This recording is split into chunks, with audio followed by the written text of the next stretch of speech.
Assalamualaikum warahmatullahi wabarakatuh. Jumpa lagi kita pada materi fungi. Fungi atau disebut juga dengan jamur. Sebelum kita masuk pada jamur ya, kita tentu harus tahu dulu apa itu jamur. Jadi jamur ini adalah organisme eukariotik yang bersel tunggal atau banyak yang tidak memiliki klorofil. Jadi itu di sampingnya merupakan contoh-contoh daripada jamur. Kemudian bagaimana ciri-ciri jamur itu secara umum? Jadi nanti kita cerita jamur, kalau nggak tahu ciri-cirinya tentu susah juga kan? Jadi ciri-cirinya yang pertama itu tidak berklorofil.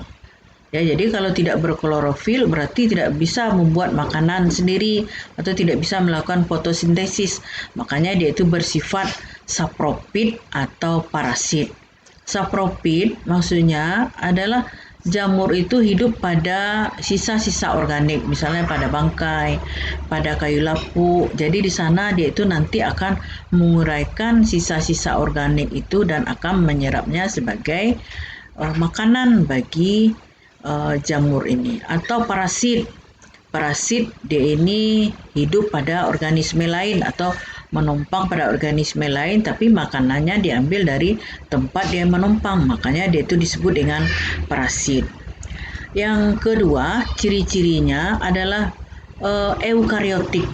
Jadi eukariotik maksudnya sudah mempunyai dinding inti. Jadi yang kedua. Kemudian yang ketiga, umumnya jamur ini multiseluler. Ada juga yang uniseluler. Dan yang keempat, tubuh buahnya itu disusun oleh hifa, merupakan organ vegetatifnya. Kemudian dari kumpulan dari benang-benang hifa itu nanti akan membentuk miselium, dan kemudian ada juga yang membentuk tubuh buah. Jadi tubuh dari jamur ada yang terdiri dari hifa, kemudian ada miselium, dan ada yang tubuh buah. Sedangkan ciri-ciri yang kelima itu dinding selnya itu terdiri dari zat kitin. Terdiri dari zat kitin. Kemudian yang keenam, memiliki cadangan makanan dalam bentuk glikogen. Memiliki cadangan makanan dalam bentuk glikogen. Kemudian yang ketujuh, reproduksinya secara aseksual dan seksual. Jadi itulah ciri-ciri umum daripada jamur. Kemudian di mana jamur ini kita jumpai atau tempat hidup jamur ini di mana? Jadi jamur ini itu menyukai tempat yang lembab seperti di tanah, kemudian di air, di badan hewan, dan di makanan juga bisa kita jumpai, pada bangunan, bahkan pada tubuh manusia juga kita jumpai. Dan jamur ini tidak menyukai cahaya. Jadi kalau tidak menyukai cahaya, istilahnya itu adalah fototropisme negatif. Dan dia ini dapat hidup pada daerah yang mempunyai kelembapan tinggi. Jadi itu banyak jamur. Kemudian klasifikasi menurut Alexopoulos dan Mims pada tahun 1996, di mana hal utama yang mendasari pengklasifikasian jamur atau fungi adalah ciri-ciri spora seksual dan tubuh buah yang dihasilkan selama tahap seksual dalam daur hidupnya. Kemudian morfologi spora aseksual, komposisi dinding sel, bentuk dan tipe talus, dan tipe daripada hifa. Untuk klasifikasi daripada jamur ini, itu ada 5 divisi. Jadi saya tambahkan sedikit kemarin waktu pertemuan pertama, untuk divisi berakhiran pita. ya, perakhiran pita. Tapi kalau pada jamur, divisinya bisa berakhiran mikotina atau mikota. Ya, jadi kalau di sini yang saya tampilkan itu divisinya berakhiran mikotina. Mikotina. Jadi ada jamur ini ada 5 divisi, yaitu ascomycotina, oomycotina, basidiomycotina, zygomycotina, deuteromycotina. Atau boleh juga misalnya kita jumpa baca buku ascomycota, oomycota, basidiomycota, zygomycota, deuteromycota.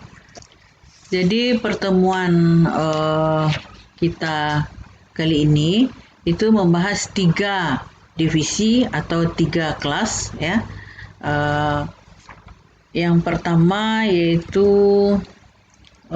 kelas Oomycetes. Jadi kalau divisinya tentu divisi Oomycota atau Oomycotina, itu divisi.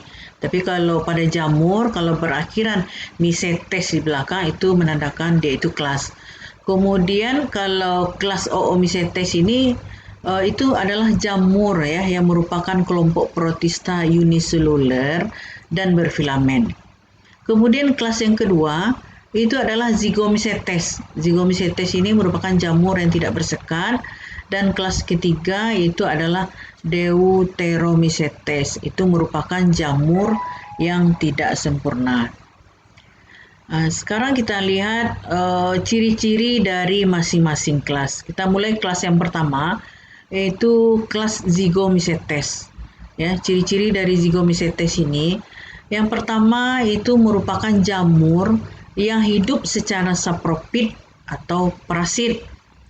Yang kedua, mempunyai miselium yang bercabang banyak. Sebagian tidak bersekat, tetapi golongan tertentu itu memperlihatkan adanya sekat-sekat. Yang ketiga, dinding selnya terdiri dari kitin. Dan yang keempat, perkembangbiakannya ada secara seksual dan ada secara aseksual. Contohnya adalah Mucormucedo. Ya, seperti terlihat pada gambar, itu merupakan contoh spesies Mucormucedo yang jamur ini bisa kita jumpai hidup pada kotoran sapi, ya, atau kotoran hewan, dan pada roti. Kemudian yang kedua, kelas Oomycetes. Ya, Oomycetes ini apa ciri-cirinya? Jadi ciri-cirinya yang pertama, miseliumnya terdiri dari hifa yang tidak bersekat, kemudian bercabang-cabang dan memiliki banyak inti.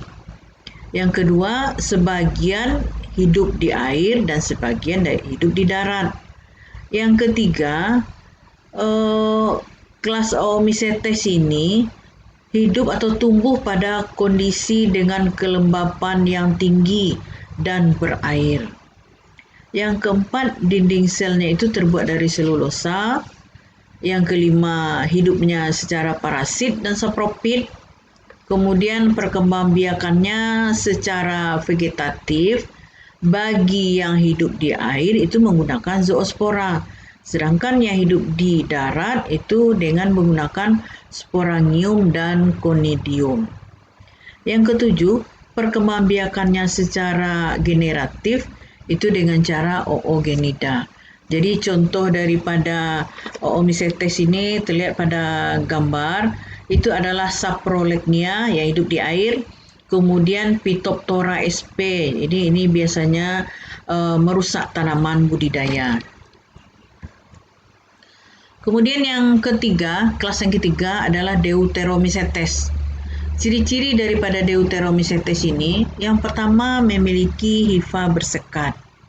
Kemudian berkembangbiak secara aseksual dengan conidiaspora, sedangkan secara seksualnya belum diketahui. Yang ketiga, tergolong ke dalam fungi imperfecti dan banyak menimbulkan penyakit pada tanaman budidaya dan manusia. Kemudian keempat, merupakan jamur yang tidak sempurna. Kenapa dikatakan jamur tidak sempurna? Ya, karena belum memiliki ascus atau basidium. Ya, jadi seandainya kalau dia itu kemudian diketahui memiliki ascus untuk perkembangbiakannya, maka dia masuk ke dalam kelompok Ascomycetes. Atau misalnya ternyata sekarang dia ini masuk kelas Deuteromycetes, hanya berkembang biak dengan menggunakan Conidiospora. Ternyata kemudian dia itu memiliki Basidium, ya maka kita masukkan dia ke dalam kelompok Basidiomycetes. Contohnya seperti pada gambar di samping itu Candida albicans dan Aspergillus niger. Jadi ini merupakan contoh daripada jamur tidak sempurna atau Deuteromycetes atau nama lainnya Fungi imperfecti. Jadi demikianlah materi kita hari ini, ya. Saya ucapkan terima kasih. Assalamualaikum warahmatullahi wabarakatuh.